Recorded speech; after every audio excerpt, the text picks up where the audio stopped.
Welcome to this presentation for the World Conference on Qualitative Research 2026. I'm Donna Smith from the Faculty of Education at the University of Cambridge, and the title of my paper is I Don't Know, but It's Not Meditation or Puppy Stroking, a qualitative study of factors affecting students' mental health and how universities could help. The rationale for this study was the increasing prevalence of mental health problems in university students. A study by Student Minds found that 57% of UK students have a current mental health issue and 24% have a current diagnosed mental health issue. Similarly, a recent study of students in multiple universities across Europe by Nightline found that 40% have mental health difficulties and 20% have a mental health disorder. It is clear that an effective response to poor student mental health is urgently required.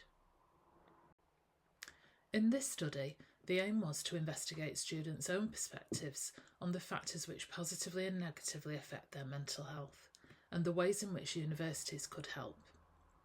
207 students from any UK university and any level of study completed an online survey and answered open-ended questions about what had positively and negatively affected their mental health whilst at university, and what did they think universities could do to improve mental health in students.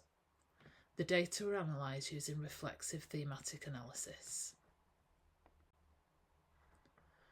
Themes for positive and negative factors are shown here, and within each of these themes there were several codes.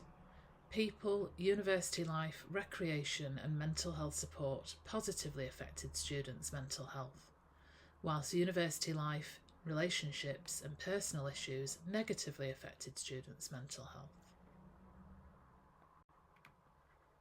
And here are the recommendations for universities from students under the themes of mental health support, academic experience, integration and systemic issues.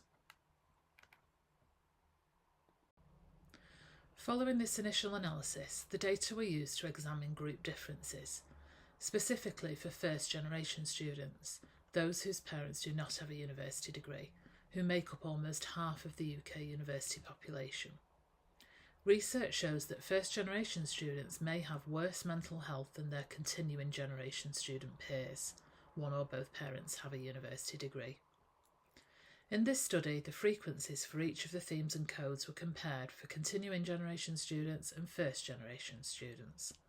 There were several key differences between the two groups, and some examples are shown here.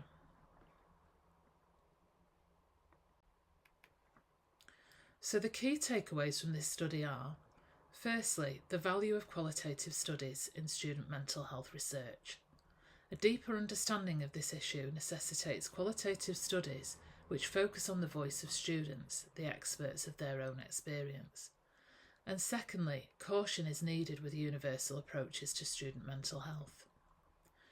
Universal approaches must be truly universal, taking account of the perspectives of all groups of students and the differences between them, in this case continuing generation and first generation students.